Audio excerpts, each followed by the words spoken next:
Paper 99. The Social Problems of Religion. Religion achieves its highest social ministry when it has least connection with the secular institutions of society. In past ages, since social reforms were largely confined to the moral realms, religion did not have to adjust its attitude to extensive changes in economic and political systems.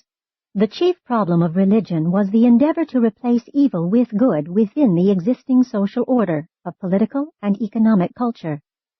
Religion has thus indirectly tended to perpetuate the established order of society, to foster the maintenance of the existent type of civilization.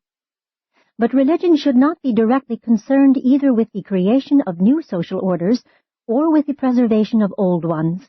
True religion does oppose violence as a technique of social evolution, but it does not oppose the intelligent efforts of society to adapt its usages and adjust its institutions to new economic conditions and cultural requirements. Religion did approve the occasional social reforms of past centuries, but in the 20th century it is of necessity called upon to face adjustment to extensive and continuing social reconstruction. Conditions of living alter so rapidly that institutional modifications must be greatly accelerated, and religion must accordingly quicken its adaptation to this new and ever-changing social order. 1. Religion and social reconstruction. Mechanical inventions and the dissemination of knowledge are modifying civilization. Certain economic adjustments and social changes are imperative if cultural disaster is to be avoided. This new and oncoming social order will not settle down complacently for a millennium. The human race must become reconciled to a procession of changes, adjustments, and readjustments. Mankind is on the march toward a new and unrevealed planetary destiny. Religion must become a forceful influence for moral stability and spiritual progression, functioning dynamically in the midst of these ever-changing conditions and never-ending economic adjustments. Urantia society can never hope to settle down as in past ages. The social ship has steamed out of the sheltered bays of established tradition and has begun its cruise upon the high seas of evolutionary destiny. And the soul of man, as never before in the world's history, needs carefully to scrutinize its charts of morality and painstakingly to observe the compass of religious guidance. The paramount mission of religion as a social influence is to stabilize the ideals of mankind during these dangerous times of transition from one phase of civilization to another, from one level of culture to another. Religion has no new duties to perform, but it is urgently called upon to function as a wise guide and experienced counselor in all of these new and rapidly changing human situations. Society is becoming more mechanical, more compact, more complex, and more critically interdependent. Religion must function to prevent these new and intimate interassociations from becoming mutually retrogressive or even destructive. Religion must act as the cosmic salt which prevents the ferments of progression from destroying the cultural savor of civilization. These new social relations and economic upheavals can result in lasting brotherhood only by the ministry of religion. A godless humanitarianism is, humanly speaking, a noble gesture, but true religion is the only power which can lastingly increase the responsiveness of one social group to the needs and sufferings of other groups. In the past, institutional religion could remain passive while the upper strata of society turned a deaf ear to the sufferings and oppression of the helpless lower strata. But in modern times, these lower social orders are no longer so abjectly ignorant, nor so politically helpless.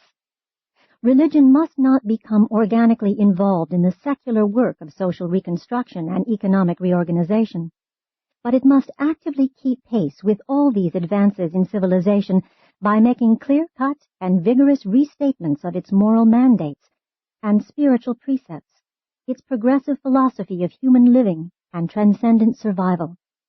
The spirit of religion is eternal, but the form of its expression must be restated every time the dictionary of human language is revised. 2. Weakness of institutional religion. Institutional religion cannot afford inspiration and provide leadership in this impending worldwide social reconstruction and economic reorganization because it has, unfortunately, become more or less of an organic part of the social order and the economic system, which is destined to undergo reconstruction. Only the real religion of personal spiritual experience can function helpfully and creatively in the present crisis of civilization. Institutional religion is now caught in the stalemate of a vicious circle. It cannot reconstruct society without first reconstructing itself, and being so much an integral part of the established order, it cannot reconstruct itself until society has been radically reconstructed. Religionists must function in society, in industry, and in politics as individuals, not as groups, parties, or institutions. A religious group which presumes to function as such, apart from religious activities, immediately becomes a political party, an economic organization, or a social institution. Religious collectivism must confine its efforts to the furtherance of religious causes. Religionists are of no more value in the tasks of social reconstruction than non-religionists, except insofar as their religion has conferred upon them enhanced cosmic foresight and endowed them with that superior social wisdom which is born of the sincere desire to love God supremely and to love every man as a brother in the heavenly kingdom. An ideal social order is that in which every man loves his neighbor as he loves himself. The institutionalized church may have appeared to serve society in the past by glorifying the established political and economic orders, but it must speedily cease such action if it is to survive. Its only proper attitude consists in the teaching of nonviolence, the doctrine of peaceful evolution in the place of violent revolution, peace on earth, and goodwill among all men. Modern religion finds it difficult to adjust its attitude toward the rapidly shifting social changes only because it has permitted itself to become so thoroughly traditionalized, dogmatized, and institutionalized. The religion of living experience finds no difficulty in keeping ahead of all these social developments and economic upheavals, amid which it ever functions as a moral stabilizer, social guide, and spiritual pilot. True religion carries over from one age to another the worthwhile culture and that wisdom which is born of the experience of knowing God and striving to be like Him. 3. Religion and the religionist. Early Christianity was entirely free from all civil entanglements, social commitments, and economic alliances. Only did later institutionalized Christianity become an organic part of the political and social structure of Occidental civilization. The kingdom of heaven is neither a social nor economic order.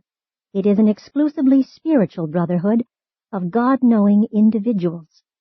True, such a brotherhood is in itself a new and amazing social phenomenon attended by astounding political and economic repercussions. The religionist is not unsympathetic with social suffering, not unmindful of civil injustice, not insulated from economic thinking, neither insensible to political tyranny.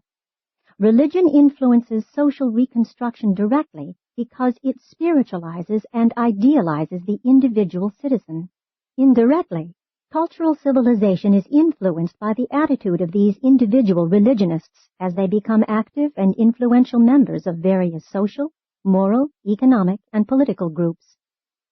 The attainment of a high cultural civilization demands, first, the ideal type of citizen and then ideal and adequate social mechanisms wherewith such a citizenry may control the economic and political institutions of such an advanced human society. The Church, because of overmuch false sentiment, has long ministered to the underprivileged and the unfortunate, and this has all been well. But this same sentiment has led to the unwise perpetuation of racially degenerate stocks, which have tremendously retarded the progress of civilization. Many individual social reconstructionists, while vehemently repudiating institutionalized religion, are, after all, zealously religious in the propagation of their social reforms. And so it is that religious motivation, personal and more or less unrecognized, is playing a great part in the present-day program of social reconstruction. The great weakness of all this unrecognized and unconscious type of religious activity is that it is unable to profit from open religious criticism and thereby attain to profitable levels of self-correction. It is a fact that religion does not grow unless it is disciplined by constructive criticism, amplified by philosophy, purified by science, and nourished by loyal fellowship. There is always the great danger that religion will become distorted and perverted into the pursuit of false goals, as when in times of war each contending nation prostitutes its religion into military propaganda. Loveless zeal is always harmful to religion, while persecution diverts the activities of religion into the achievement of some sociologic or theologic drive. Religion can be kept free from unholy secular alliances only by 1. A critically corrective philosophy. 2. Freedom from all social, economic, and political alliances. 3. Creative, comforting, and love-expanding fellowships. 4. Progressive enhancement of spiritual insight and the appreciation of cosmic values. 5. Prevention of fanaticism by the compensations of the scientific mental attitude. Religionists, as a group, must never concern themselves with anything but religion, albeit any one such religionist as an individual citizen may become the outstanding leader of some social, economic, or political reconstruction movement. It is the business of religion to create, sustain, and inspire such a cosmic loyalty in the individual citizen as will direct him to the achievement of success in the advancement of all these difficult but desirable social services. 4. Transition difficulties. Genuine religion renders the religionist socially fragrant and creates insights into human fellowship. But the formalization of religious groups many times destroys the very values for the promotion of which the group was organized. Human friendship and divine religion are mutually helpful and significantly illuminating if the growth in each is equalized and harmonized. Religion puts new meaning into all group associations, families, schools, and clubs. It imparts new values to play and exalts all true humor. Social leadership is transformed by spiritual insight. Religion prevents all collective movements from losing sight of their true objectives. Together with children, religion is the great unifier of family life, provided it is a living and growing faith. Family life cannot be had without children. It can be lived without religion, but such a handicap enormously multiplies the difficulties of this intimate human association. During the early decades of the 20th century, family life, next to personal religious experience, suffers most from the decadence consequent upon the transition from old religious loyalties to the emerging new meanings and values. True religion is a meaningful way of living dynamically face-to-face with the commonplace realities of everyday life. But if religion is to stimulate individual development of character and augment integration of personality, it must not be standardized. If it is to stimulate evaluation of experience and serve as a value lure, it must not be stereotyped. If religion is to promote supreme loyalties, it must not be formalized. No matter what upheavals may attend the social and economic growth of civilization, religion is genuine and worthwhile if it fosters in the individual an experience in which the sovereignty of truth, beauty, and goodness prevails. For such is the true spiritual concept of supreme reality. And through love and worship, this becomes meaningful as fellowship with man and sonship with God. After all, it is what one believes, rather than what one knows, that determines conduct and dominates personal performances. Purely factual knowledge exerts very little influence upon the average man unless it becomes emotionally activated. But the activation of religion is super-emotional, unifying the entire human experience on transcendent levels through contact with and release of spiritual energies in the mortal life. During the psychologically unsettled times of the 20th century, amid the economic upheavals, the moral crosscurrents, and the sociologic riptides of the cyclonic transitions of a scientific era, thousands upon thousands of men and women have become humanly dislocated. They are anxious, restless, fearful, uncertain, and unsettled.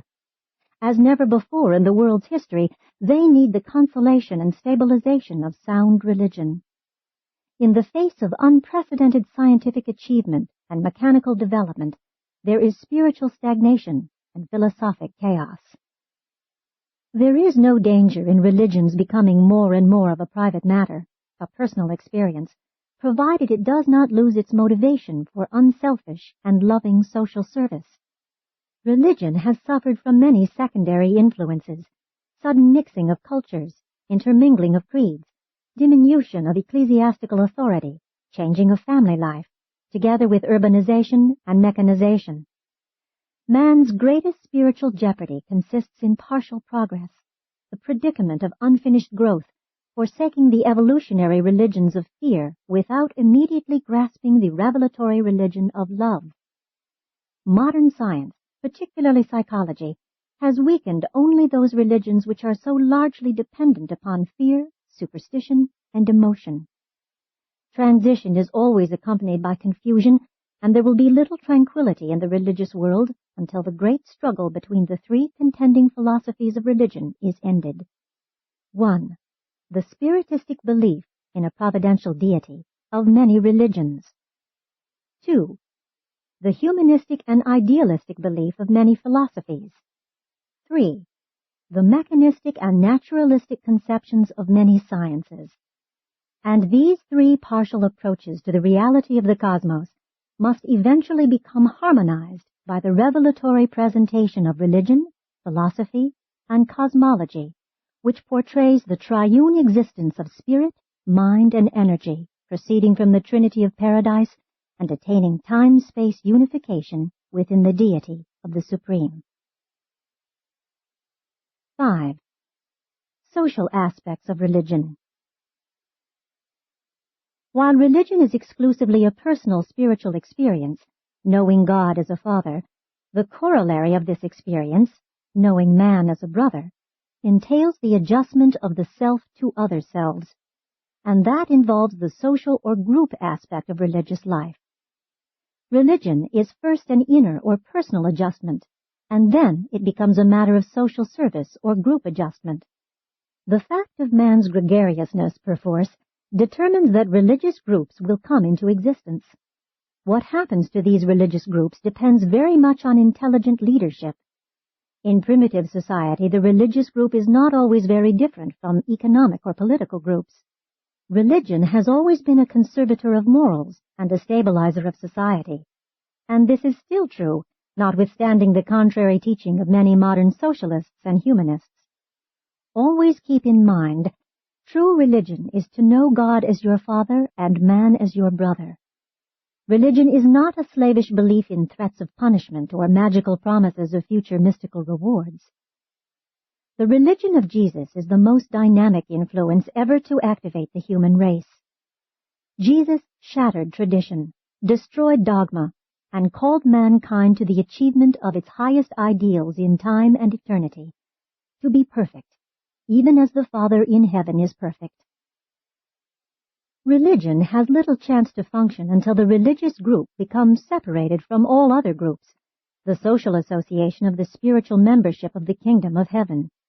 The doctrine of the total depravity of man destroyed much of the potential of religion for effecting social repercussions of an uplifting nature and of inspirational value. Jesus sought to restore man's dignity when he declared that all men are the children of God.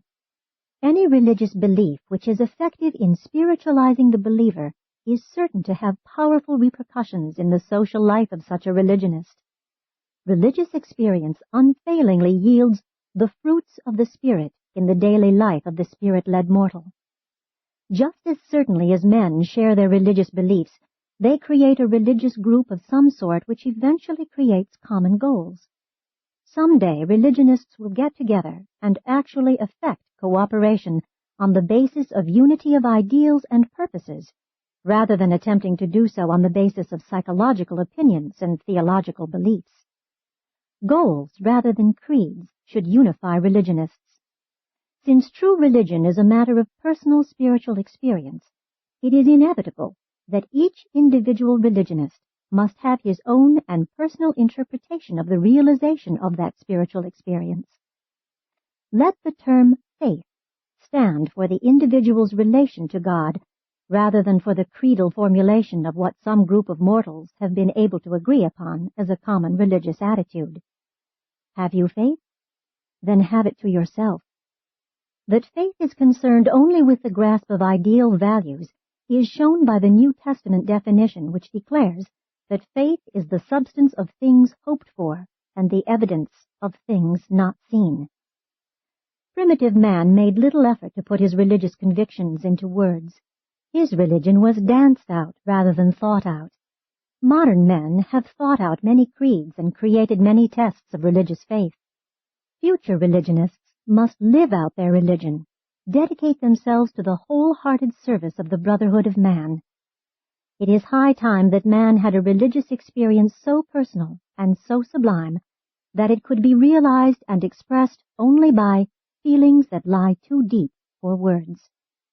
Jesus did not require of his followers that they should periodically assemble and recite a form of words indicative of their common beliefs.